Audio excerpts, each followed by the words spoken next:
just like this. There it is, from 1 to 2:30 p.m. And you can find that on the Women in Planning Division page under the Women in History Month events. So it's on YouTube if you need to leave earlier. And we have the event on the 31st. That is it. I'll go ahead and pass it over to, I believe, Mariah. Are you going to kick us off? Yes, I am. Thank you so much, Brittany. Um, Awesome. Hi, everyone. Welcome. I'm Mariah Richmond. I'm a graduating master's student of City and Regional Planning at Cornell. We're all really excited to be here for this conversation on carrying her story forward. And thank you so much again, Brittany and WPD, for inviting us. This is such a great big group, and we're all really excited to be sharing our projects. This webinar, we're bringing together a group of us who have been, thinking about how care and local leadership shape planning in ways, that aren't always visible in formal processes, but are, of course, absolutely central to how our communities function. And today you'll hear from a group of young planners at Cornell. We all took part of a workshop class on age-friendly planning in the City and Regional Planning Department. And this is a photo of us from the end of the semester.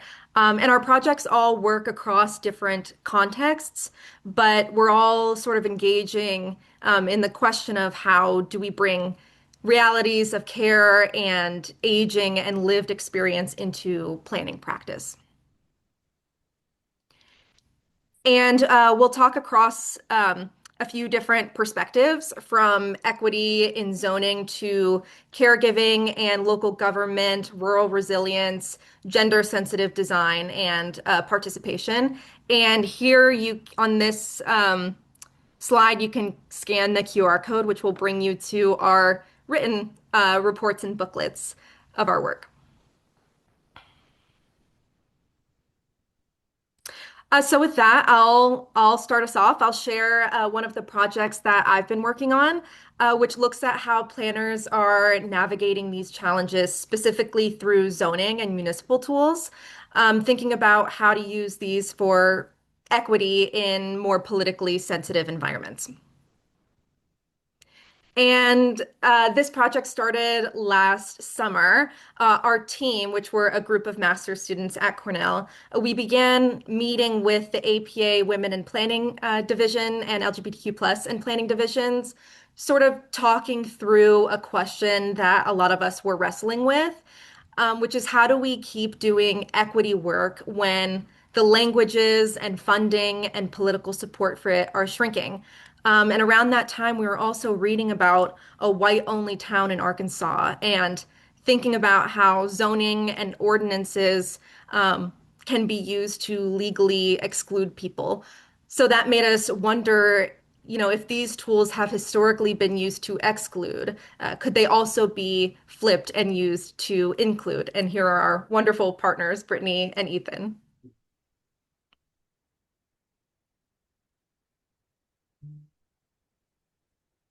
Next slide, please.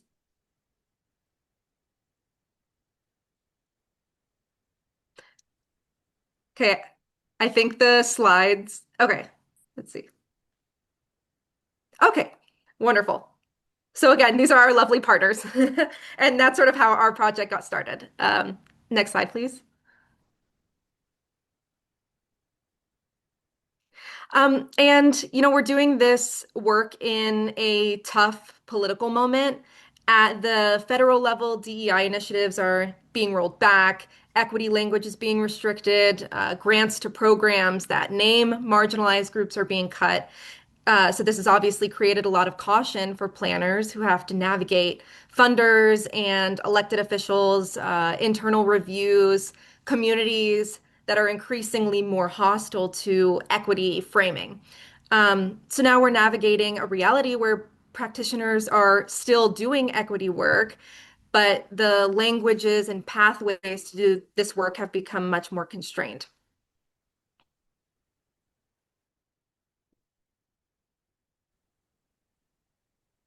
And zoning has historically been used as a tool of exclusion. perpetuating segregation and redlining, but it's also a lever that planners have the ability to control. And the APA has already outlined three dimensions of zoning equity. Equity in the rules, in the people, and the map. And we wanted to understand what this looks like in practice. So we were asking, can these same tools be reinterpreted strategically, maybe quietly and creatively to expand inclusion instead of restrict it? And we began to create an inventory of municipal inclusion policies. And we interviewed 9 planners across the US to talk to them about the ways that they've used zoning or other municipal planning tools for inclusion. And we thought at the beginning of this that we would collect examples of policies. But then once we started interviewing planners, something really interesting happened. And that was that they didn't really want to talk about the policies themselves. They kept talking about the strategy, how they framed things, how they navigated politics, the languages that they used, how they built trust, how they worked around constraints. So this really changed our project and how we were thinking about it. And so instead of, creating a list of different policies, we built a more process-based framework based on these interviews and our research, trying to capture how planners are actually doing equity work on the ground. And this is our process. It's an iterative process that planners move through again and again, and it's made up of 4 steps: recognizing exclusion, redistributing voice, reworking the system, and celebrating progress and starting over. So these steps, they overlap and they repeat, depending on the context. So I can walk us through what that looks like using Colorado Springs as an example. Like many cities across the US, Colorado Springs has zoning rules that say only one house per lot, lots have to be very large, homes have to be set far back, buildings have to look a certain way. And these rules were meant originally to preserve neighborhood character, but in practice, they can ban small, more affordable homes, push out local builders, make it harder for women, queer people, older adults, and lower income residents to live in more community-oriented housing options that many actually prefer. And because Colorado Springs is a more politically conservative area, planners couldn't use words like equity or inclusion without risking a lot of political backlash. So they listened to what residents really valued and then align them with more widely shared goals like affordability and neighborhood identity and choice. And then they used those as their sort of entry points.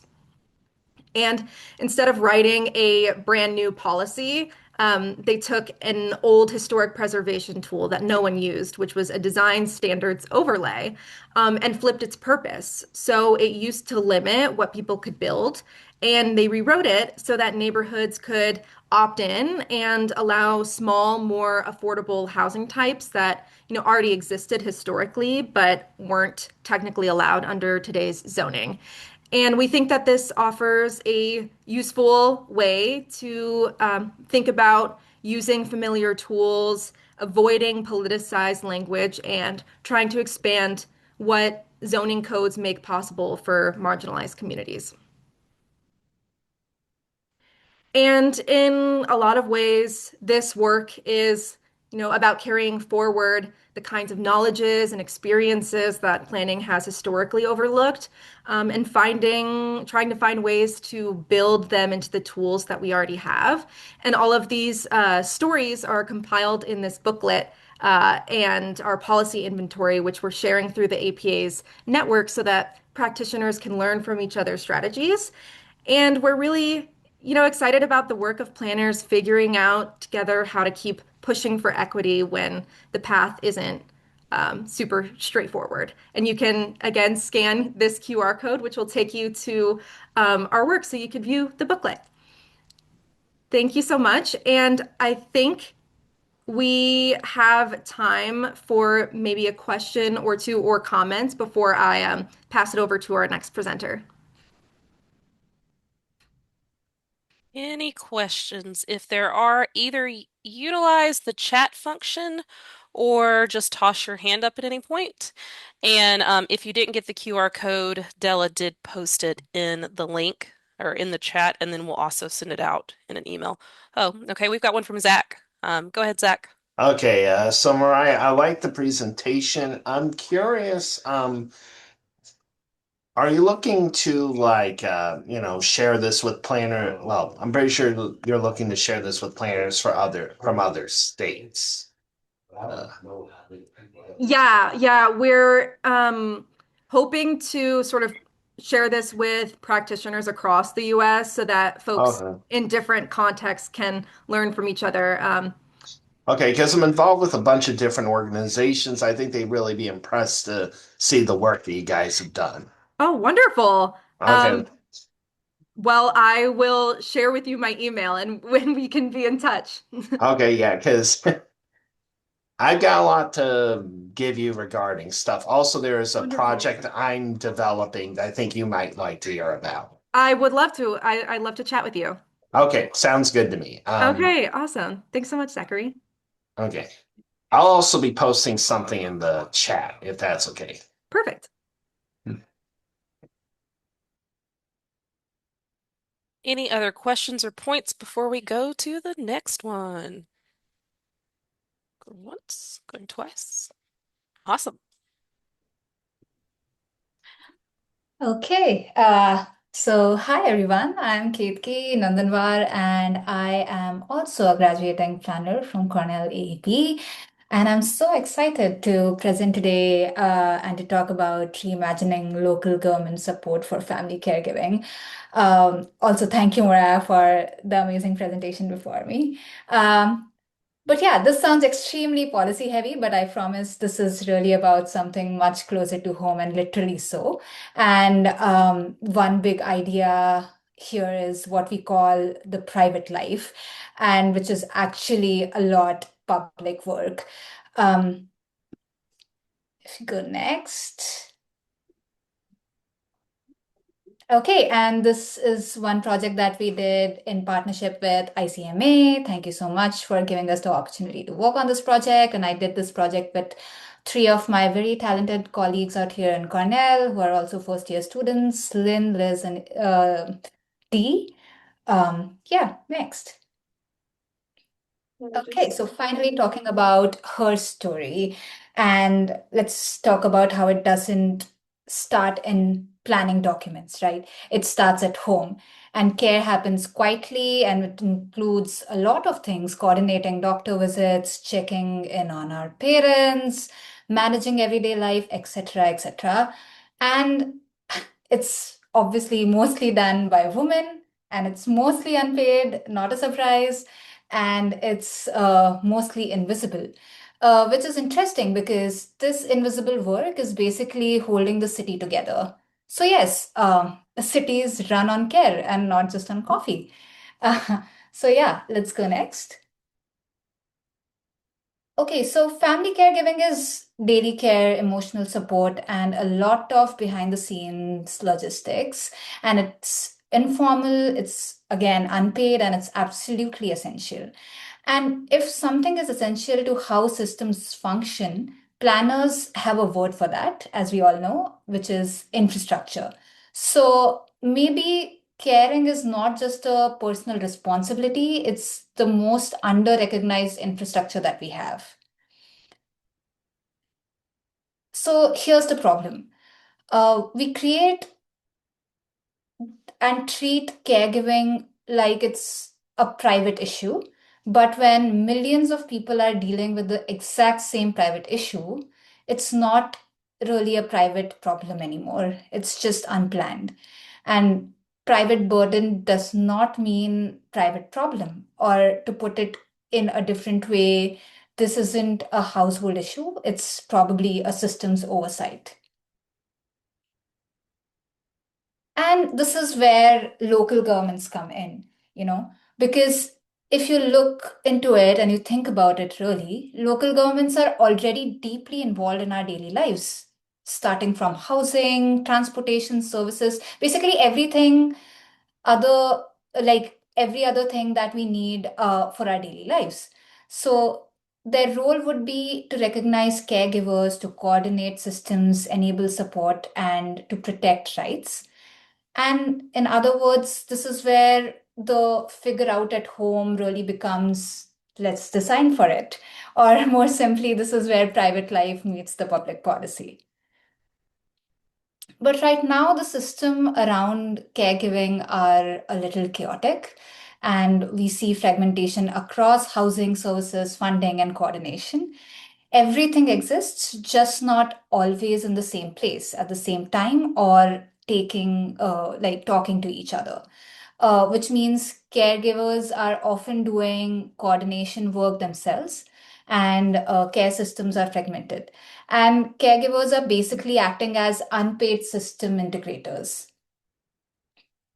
So the question is, what happens when local governments step in, not just to support care, but to actually design around it? And we did a few case studies of like some small towns which have some successful practices. And okay, so let's look at those few examples. Yeah, so imagine trying to care for an aging parent. All of us have that issue. And it's not really an issue, but yeah. You want them to, like, you also want them close, but close enough to check in, to support, but also with some independence. And then you realize your house or the neighborhood, your zoning code doesn't really allow that.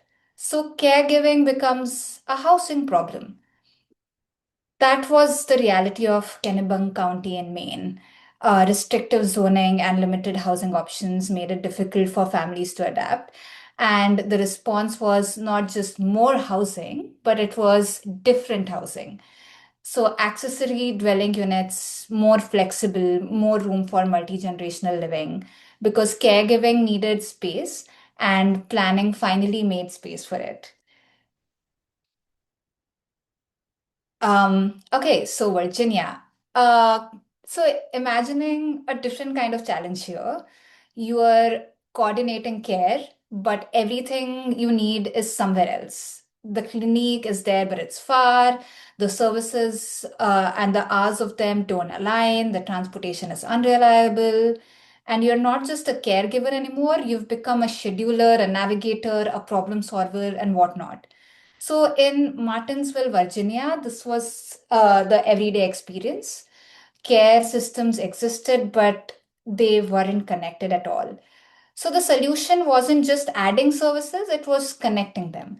And so they started doing transportation and care systems where they were integrated, creating a more continuous support network. Because at the end of the day, if care exists but it can't be reached, it doesn't really exist. Okay, now we can think about what it feels like when support is uncertain. Programs are therefore smaller in time, like they are 1 year programs which are gone the next. So funding comes in waves, and we all know that's a big issue. And caregiving becomes something you can't rely on, even when you need it most. So in Sheboygan County, Michigan, that instability was the more bigger issue.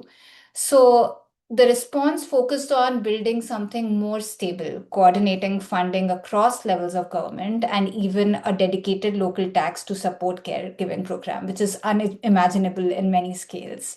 Because care systems don't work on short-term logic, they need continuity, and you can't plan care on temporary support. Yeah, and then there's a different kind of challenge, not too little, but too scattered.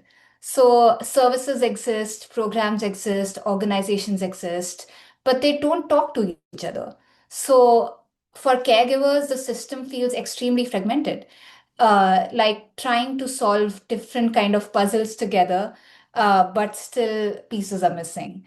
And in Franklin County, Massachusetts, the response was coordination, bringing systems together, sharing data, embedding caregiving into institutions across sectors. because caregiving doesn't happen in one system alone, it happens across all of them. So, across all of these examples, caregiving itself doesn't change. What changes is how systems respond to it. Uh, and supporting caregiving is not just a social cost, it's an investment in labor markets, in public health, and community resilience. Extremely important to understand this. And this brings us back to her story. And when we take lived experiences seriously, when stories become data, when experiences become expertise, planning starts to reflect the realities that actually sustain our lives and cities. And maybe the real shift here is this, that care isn't outside planning and planning just hasn't caught up to it yet. And yeah, that would be an ending note from my side. I have a little QR code out here if you want to dig more deeply into the cases of the little towns that I shared here. Yeah, do let me know if you have any questions. We have time for a few.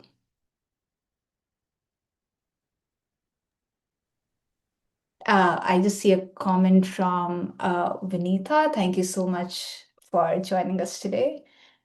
And yeah, we'll let you know uh, if we could share. I think we can share the presentation, right, Brittany? Or we have the recording available later. We'll have we'll have the recording available later, and if you share the presentations with us, if you signed up for this, you had to give your email so we can send it out. Got it. Thank you. So, any questions, comments? Well, one comment I wanted to give is that this actually relates to an issue important to me because I got a lot of old folks as parents, aunts, and uncles, and um, I realize I'm gonna, need to consider this for many reasons. Yeah. Yeah, that's true. Yeah, Yeah, and this I is, don't want to go into detail on it. Just yeah. All right. Thank you so much for that comment. I have a question. In the beginning, you showed the ADU map on places that had adopted ADU specific legislation. That was at the state level, correct? That you were, yep. Yes. Do you see any other legislation popping up nationwide that could be in the works to expand that, or do you think it has died down lately with the recent political climate we're going under federally? I'm actually not really sure about that. We have the current data where all of the states, like the states that have implemented it, I'm not sure because the rules are probably pretty continuously changing. So I don't think there are many states really getting into the processes of implementing it. But yeah, I would look into it, more into it, and get back to you on that for sure.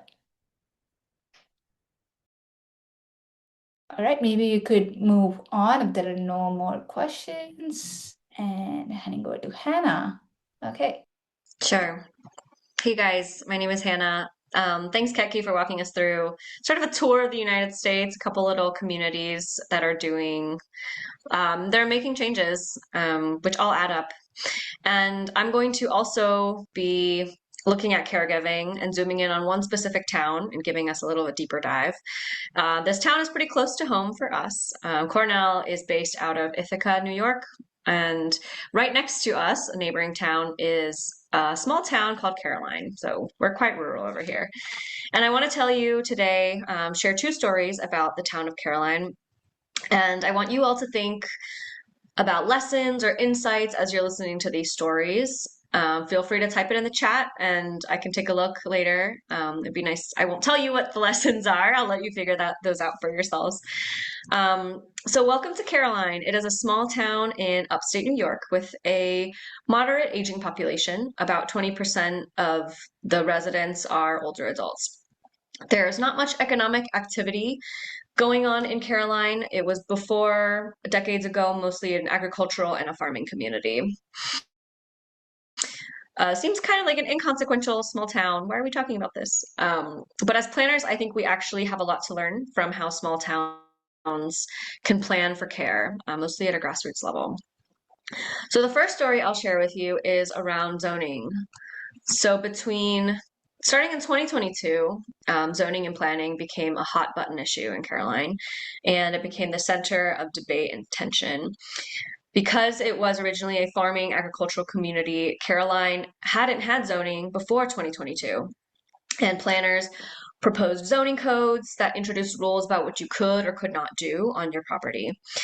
And this planning committee claimed that the codes that they proposed would protect natural resources and water systems, and the code would preserve the town's rural character or prevent undesirable development.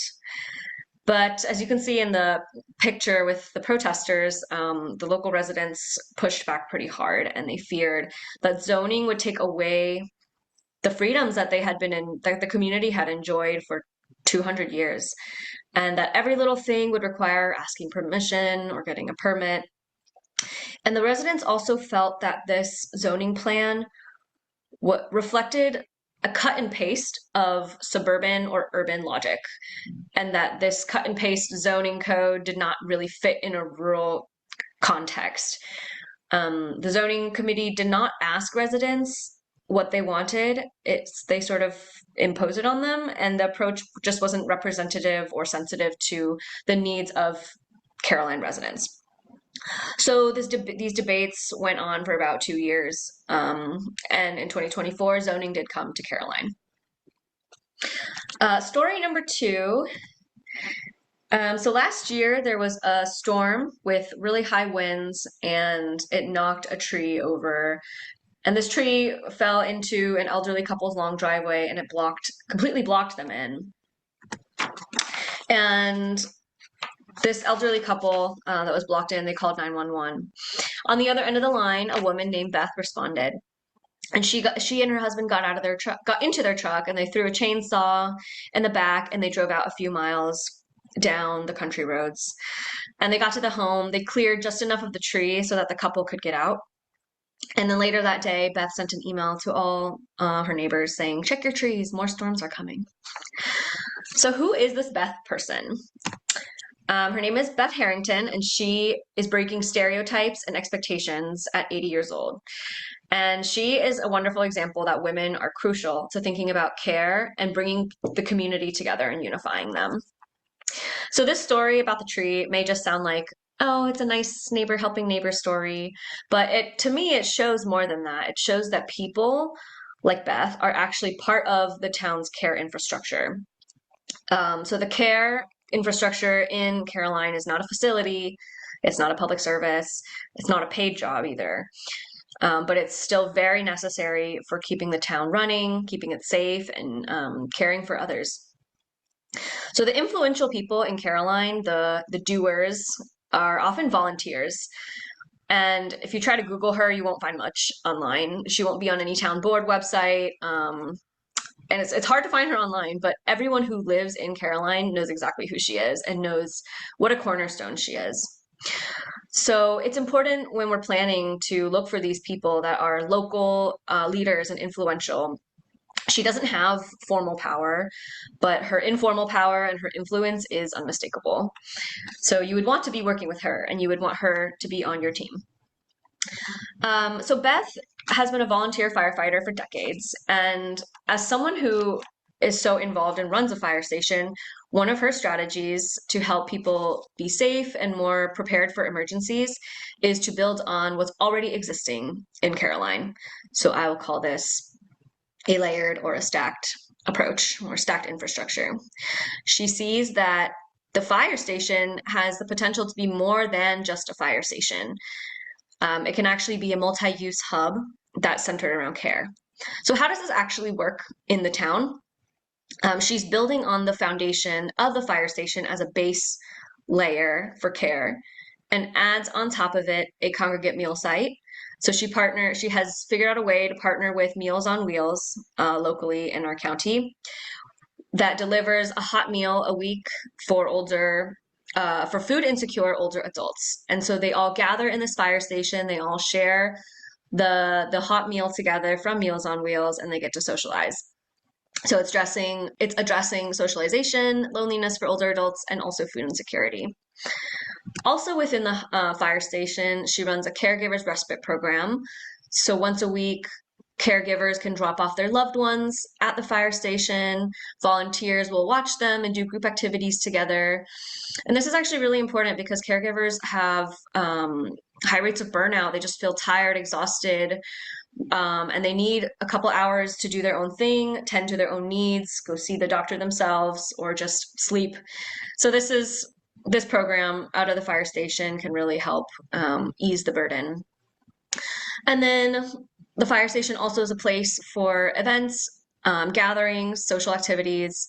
They run different community working groups out of there. So the town will gather teams just working on different issues to solve different issues in the community. So in the chat, if you can, just think through what are the pros and cons of this stacked infrastructure approach or this multi-use hub model.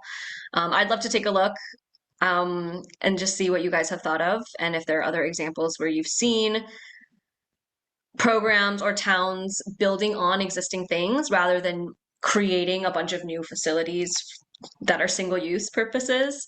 I'd love to see if there's other examples out there. So those are the two stories that I have to share with you today. And if you have any questions or comments, come off mute, and I'd love to hear hear your ideas.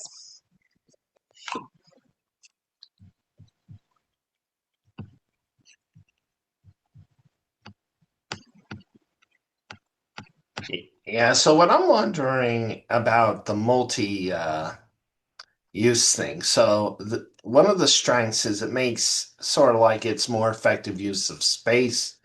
But the question that I have is whether there's a chance that there's like what is it? Like one of the things there doesn't have enough space to do what they're needing. But otherwise it seems pretty good. Yeah, I think part of identifying the right space, it needs to be a place that the community already trusts and is associated with safety.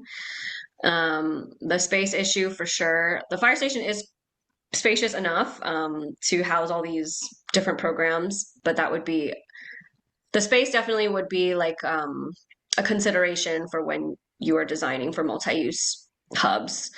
And then also accessibility, parking, accessibility for handicapped or older adults would be also important features. Yeah. Yeah, thanks, Zach. Your first case regarding zoning, was it a citywide push or was it more of a grassroots? It was grassroots organized. I think concerned residents just got together and tried to find other people to stand up against it. Yeah, and then the zoning committee itself, they were members of the community, but the protesters just didn't feel that the code itself represented them and their needs. And there was a little bit of an external, like a lot of the planning committee members had at cornell.edu emails. So it felt a little bit like outsiders, professional experts planning and designing something, then imposing it into the community. So the people just did not feel comfortable with that. Thank you.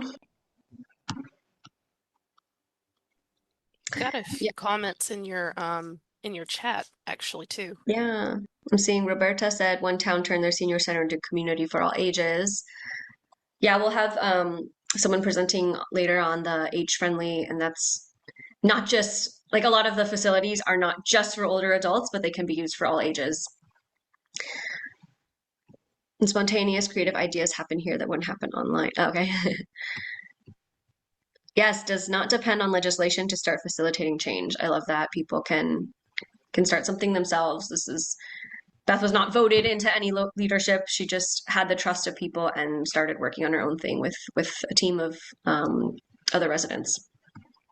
Warren has a good answer for her area in Minnesota. Can you read that one? I can't find it. During the ICE occupation, caregivers used schools, community centers, and public parking lots to mobilize needs for the community, mostly mothers and caregivers. Are you on here, Corin, still? I There you am. are. You're driving. Oh, no, that's okay. I'm parked. Yes. So just wanted to, yeah, mention, and I think I cannot get my name to change, just Corinne. I'm not sure what my name is. Yeah, so we, notice a lot of existing facilities being used very quickly and also very organized. And I think that fabric had already been built in post George Floyd and all of the protests that we had and other kind of significant things that have happened in the community. And so people are very kind of well resourced, I think, and they know existing facilities. And I would say, especially for smaller towns, I have a heart for smaller communities. I feel like they don't have the luxury of building new buildings and they don't have the budget for that. So they have to rely on existing spaces or temporary spaces to be able to add to their community or enhance what they already have. So I really appreciate the insight and research on that. Yeah, thanks, Corinne. Totally agreed about the resources. Okay, I was mostly focusing on one local town in the US, and so now we're going to broaden it. Della's going to take us to look at an international example and how they think about care and women. Awesome. Thank you so much, Hannah, and thank you to all the presenters. I feel like you've built a really nice foundation about care. As Hannah mentioned, I'm going to be speaking a little bit about a case that's a little further from home, looking at Vienna, Austria, which has been building this type of reputation as a leader for gender-sensitive design in general. And as someone who's super interested in parks and recreation, I took a look at some of their parks this summer. So to get us started, I'll bring us backwards in time so we can figure out how exactly they became this leader, because I did know about this all of 1 year ago.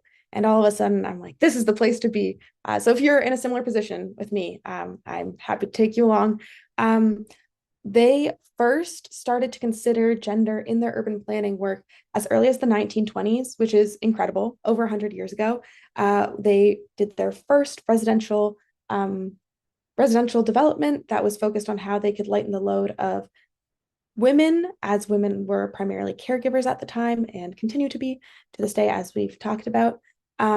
Since that initial residential development, they've continued to do more big buildings for women to live in, as well as full neighborhood developments and more recently park redesign. In the 1990s, which is when the term gender mainstreaming, which I feel like we've all kind of been circling around, came into existence. The city of Vienna also created a special department alongside their typical parks and recreation, urban planning. They made a department of women's affairs, which is pretty atypical. If any of y'all live in a community that has a department of women's affairs, please let me know in the chat, because I think that's so cool. I'd love to hear about that. But if not, if you're like me and surprised by this, it's pretty cool. And so the mission of this department was mostly to ensure the working conditions of the folks who were working for the city of Vienna, particularly the women, were advanced, but then also that the projects that the city of Vienna was working on included a gendered lens in all that they did. And so one part of this, around the time that this department rolled out, was looking at why, oh, why were their parks empty of women and girls? And I'm sure many of y'all are familiar with this. Many of the women on this call might be familiar with this experience of, at some point, no longer feeling comfortable on the playground and not really having anything else there for you.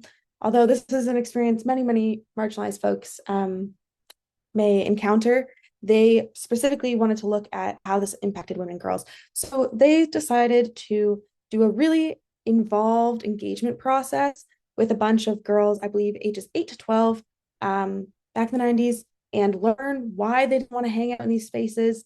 They got a couple of key insights from that. And from that, they've continued to do a couple of pilot projects and now developed a full design standard set for their future designs, which have led to some really cool and innovative parks. Yes, make space for girls is really interesting. I completely agree. Thanks, Corinne.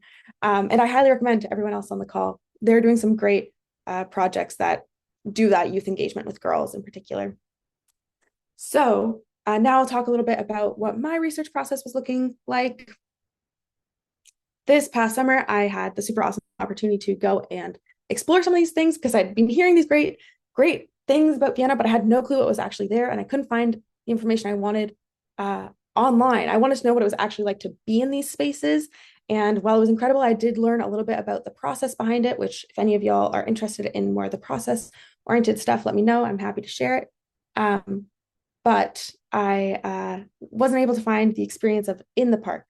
So this summer, I went and spoke to some folks from the city of Vienna, spoke to women who were using the park, and then went around with my little clipboard, taking notes, marking off check boxes, visiting the parks, doing my own recreation in the parks, and generally having a grand old time. And so from that, I came away with three main takeaways of what gender sensitive park design meant for the women and how that impacted their experiences of the space. The first one is caregiving. This is a central theme today, as I'm sure y'all have picked up on. And if you have guesses for what the other two might be, feel free to drop those in the chat. But yeah, caregiving was a big thing, which is interesting. I wasn't expecting this to be a result of that earlier engagement with the youth, but as it turns out, the needs of kids line up quite well, apparently, with the needs of women when women are often made caregivers of kids. This is a helpful correlation. And so a couple of the cool things I saw there on the next slide include things that we all enjoy, such as food and easy access to the restroom, which can help across the age spectrum. And then finally, also just these really engaging playscapes, which this might not feel like gender sensitive design, but if it can lighten the burden or mental drain of caregiving by engaging youth in some other activities, so caregivers can have a moment off, it certainly, in my books, counts as gender sensitive design. Thank you so much. Yeah, I'm excited to read that article. The next theme I saw is probably like the biggest theme when we think of gender sensitive design in urban planning across the board, and that was safety. Safety is a big one. It always seems to be there. And so I found that the city of Vienna had an interesting approach in how they actually had safety actualized. It wasn't just looking at the typical things that I'm sure many of us are familiar with, making those pathways better lit at night, making sure our buses come regularly. But they were also looking at programming. And so I think they did an incredible job of extending what they saw as their responsibility from just the physical space, but also the programming that happens in it. And so right here on the right-hand side is a little poster that they had up there showing that they were offering free bike riding training. And so safety is not just the physical safety, but it's also the psychological safety. Do you feel like you are wanted in the space? Do you feel welcome?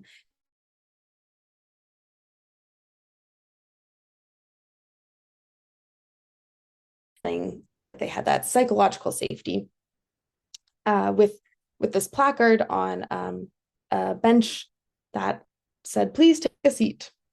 So that was a great example as well.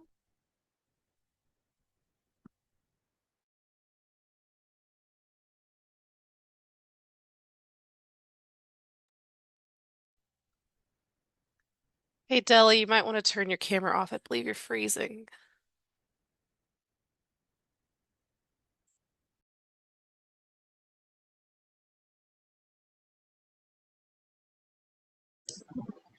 I think she might jump back on.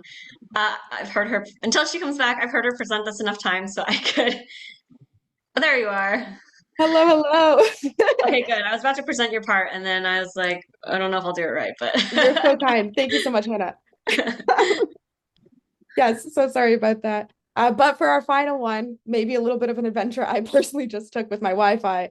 But I thought it was really, really cool how much they planned for the adventure component. So often we see gender sensitive design, my own bias included, as a way to manage risk or mitigate risk. And that can lead to these kind of like ultra safe spaces that are somewhat sanitized. And so something really fun and exciting that I'm sure we're all seeing across Parks and Recreation Development, if that's similarly your niche in planning, is the kind of integration of risky play. And so in my interviews with women and looking at those design standards that were created with the girls, there was such a big emphasis on the importance of these opportunities to like have fun in a different way, have fun and engage in something that gets your heart pumping a little bit. And especially, considering that women are often caregivers, they have decreased leisure time between taking kids off to school and then going to work, maybe picking up groceries on the way home. This is something that we're all experiencing, is that time press in this day and age.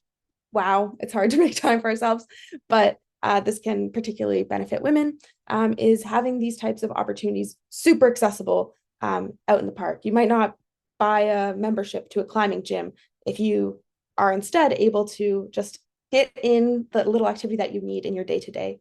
And so on this last slide, I found a couple of really cool examples here. On the left-hand side, I was going on a walk with my mom, just enjoying this park, and I saw a woman out on a jog, and she jumped off the pathway and started hitting some of these different obstacles in this parkour course that was designed for children, but I saw a lot of adults clamoring all over it.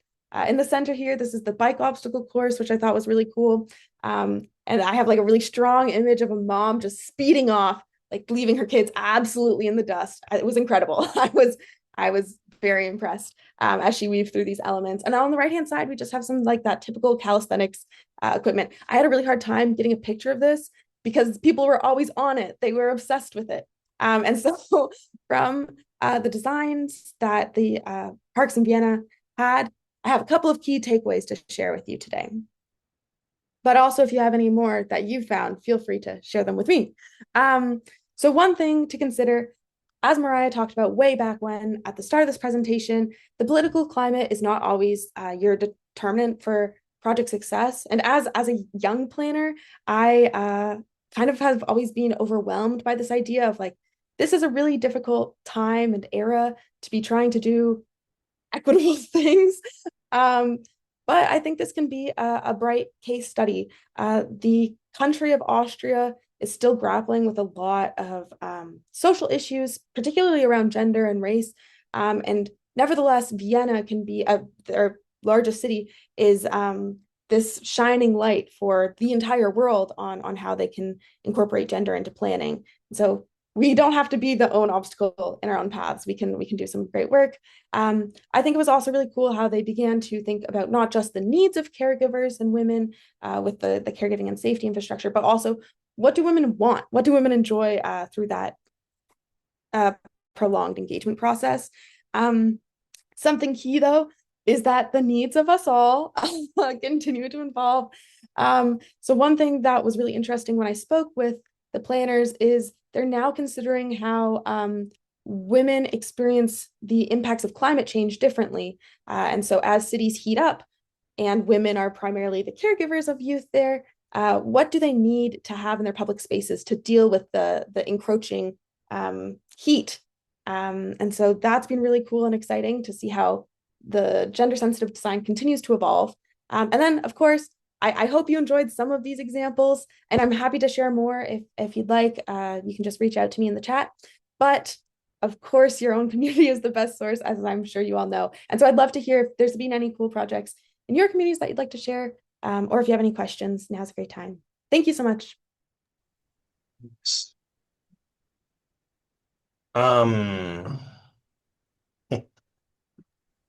Oh, You've got quite a bit in the chat also. Oh, awesome. There's Okay. quite a few. Yes, but go ahead, Zachary. Yes. yeah. So I mentioned earlier that there's this project I'm working on. It's a transit study Mhm. for the I-20 corridor, which kind of relates to this stuff, but it's more on the transit side of things, kind of trying to address sort of reducing car usage, which ties into like when you have older people who, aren't able to drive as much. I can't really post I did post an article that I developed for the project, but also would it be okay if I posted the PowerPoint for this assignment as well as my email? Yeah, go for it. Feel free to drop Yeah. it in the chat. Yeah. And yeah, transportation has a lot of different implications across Yeah. Because I'm different actually, it does. Yeah. I'm actually looking for, well, still looking for volunteers to review transit studies in this spreadsheet. Um, let's see. Let me Awesome. actually attach a spread. I think I can attach a spreadsheet. Sorry, just wait. All Okay. good. While you do that, I'll go ahead and look at some of the comments in the chat. Okay. Um, yes, Carol, talking about the risk of liability. This did not come up in my conversations, but I really would have expected it to, because it's so much at the forefront of our parks and recreation planning here. Is you'll see like on basically every single piece of play equipment, only for ages 5 through 12, do not use without adult supervision. I did not see that. I did not see that in places there. And so I think that is partially a reflection of like a different culture, where there is kind of more accountability. Yeah, there's a different culture here for sure about that. But it's interesting because how do we take these same sort of approaches but modify them for our own unique needs? Absolutely, public health care definitely changes some liability issues. Great point. Ooh. Yes. Oh, and I just also wanted to highlight again, Make Space for Girls, really great resource. Highly recommend. They're doing some incredible projects. If you're thinking of doing some projects in your own community that have to do with gender and parks, definitely check them out. Yeah, Brittany. I'm going to once again probably volunteer or ask her to connect with you if she has time. But Corinne, she did her city last year. And what was that? Women's History Month, I think she presented. But if you haven't read the Her City book, I would recommend looking into it for your studies, as it's a great Absolutely. resource, unless you already have. Um, I think but I've read some of their resources, but not, I didn't know there was a book. So I'm in. yes, there's a book. I just popped it up, at least the library. Okay. Well, that's the UN one. I need to find the actual Her City book. So I was wondering if Corin was here. She was gone to get the name of it, but I'll drop it in the chat. Awesome. And I think it ties directly to your research. Great. So, Thank you, Brittany. yeah. Yeah, I can send it to the group because we had two of the ladies, Norhan Bassam is one of them, and she does kind of the safety in public spaces focused around especially female experiences. And so I can send that to you as a group because there's a lot of really cool resources that are like continuing to adapt. And then she does her work all over the world too. So she has different experiences that she shares. So would love to share that with you all too. That's awesome. Thank you so much. Alrighty. And I see our book in the chat. Thank you so much for all of your engagement. I'm going to pass it over to Mare, who's going to wrap us up with some pretty awesome engagement, speaking of. And thank you again. Hi everyone, my name is Marinissa Amin and I'm also a graduating master's student from here at Cornell.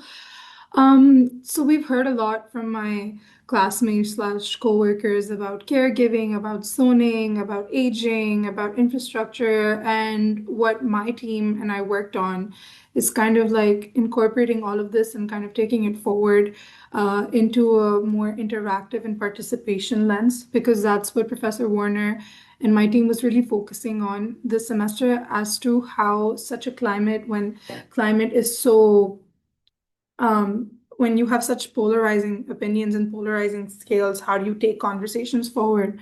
So we try to develop a framework, and if we can go to the next slide. We started our conversations through a paper Dr. Warner suggested to us, and we read it, and there was a quote from that paper which argues that the neutral language of planning often legitimizes the invisibility of women, which we've seen kind of throughout our presentations, and how parks had to be redesigned, or segregation was firstly put in place, and how caregiving is an invisible act that women do, and it's part of the invisible economy. And this critique also extends into other marginalized groups and demographics, including age, and that also includes older people, younger people, people of different genders. and intersecting identities.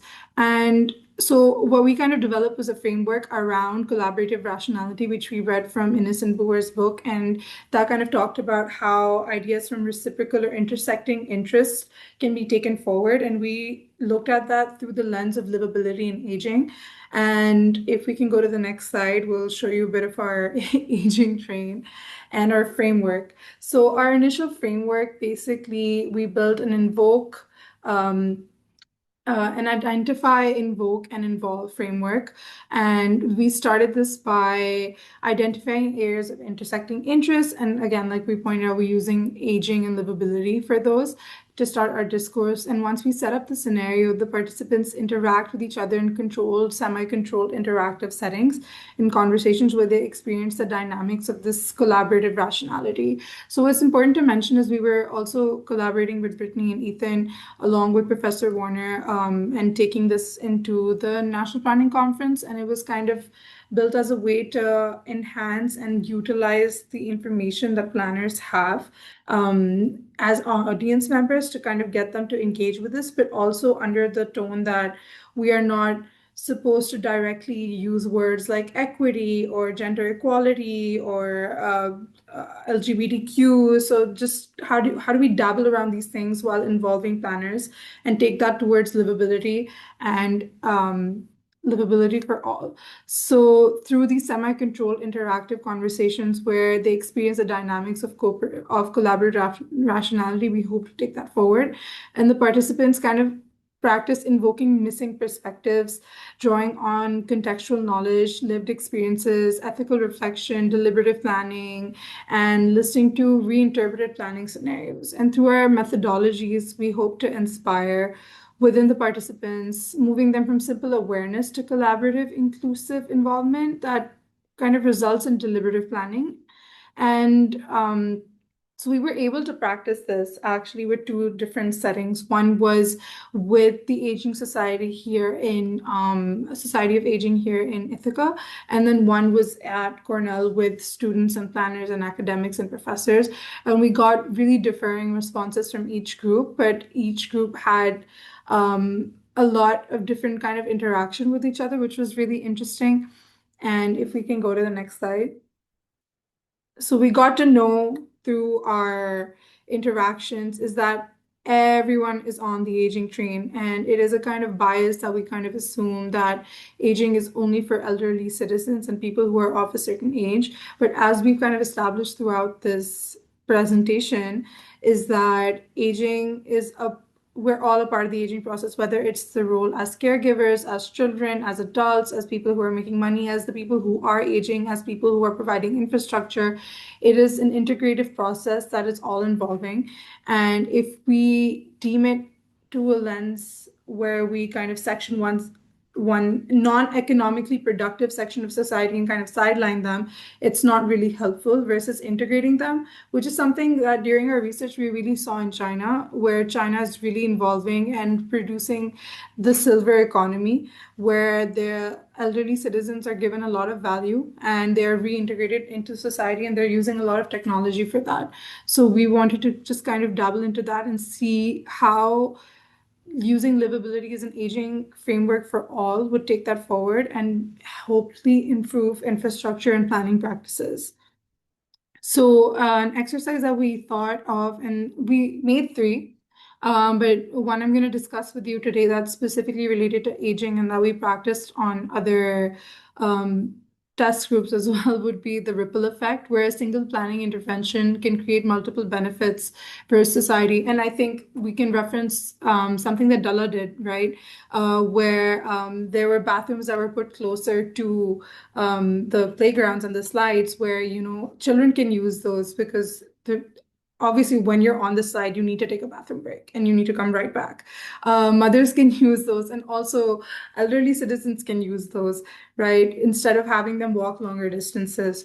What can be seen in the town of Caroline is also similarly is the fire station becoming the center could also give society a larger congregational point versus separating those and having a multi-use purpose, and also involving multi-generational people within the fire station, right?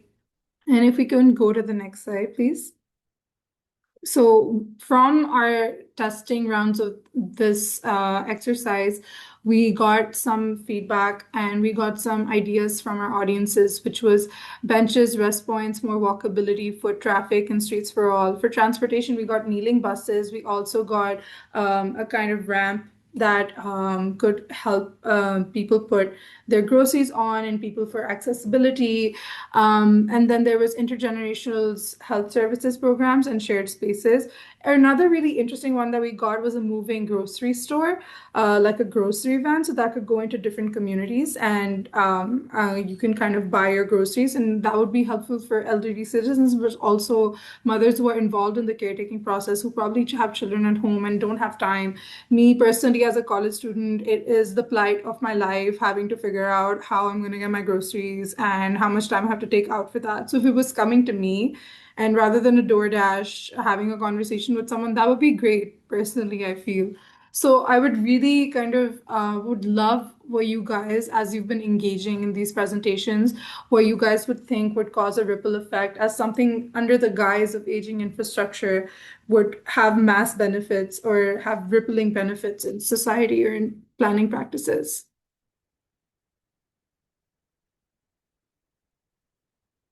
Do you want people to put their ideas in the chat for? Yes, I'm sorry I didn't specify that. The chat would be great if you could speak up. I love having a conversation if you couldn't already tell.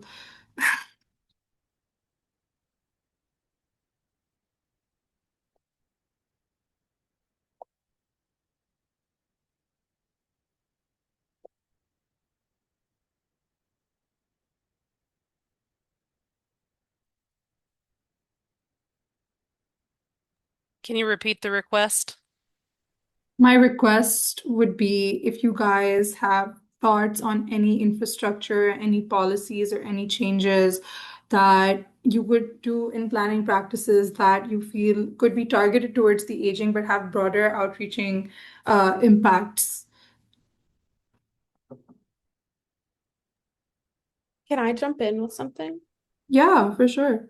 I feel like something really cool that happened during COVID is the like elderly shopping hours, at least in my Yeah, community, where it was like 7 to 9 a.m. instead. So kind of like adapting to a different time schedule that older adults happen to yeah. be more accustomed to, but then also giving them more space, recognizing that a lot of folks have immunocompromised situation when they get older. And so I think that was really cool, but also just recognizing that those like extended hours can be really beneficial for a lot of different folks. I Mhm. cannot remember nor recall how many times I've had to go to the grocery store at some crazy hours when I realize I've forgotten something key. So I think that's Exactly. been really cool to see.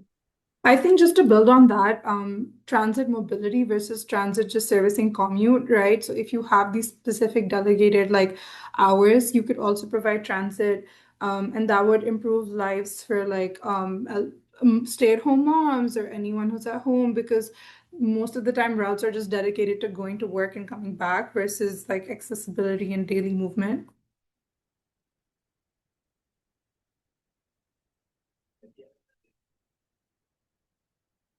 I do realize you guys we're 5 minutes over time and I realize this is a thinking process and I don't want to take up more of your day. I'll drop my email in the chat if anyone has any practices because I know Dr. Warner would love to read these and we would love to share them with her. But that is it from my end. Don't want to, I do realize it's a working day. And yeah, thank you so much. Are there any overall questions or anything left for the ladies before we let you go? And yes, we can share the comments. We can send them to you ladies, like Caroline said. Awesome.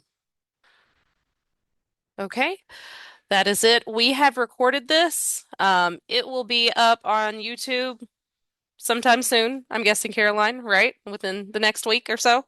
So you can go back and watch it. Yes. As soon as Yes. I get it up there. Another thing, this is an equity credit. If you go online, if you are AICP, you can go get your credit for this.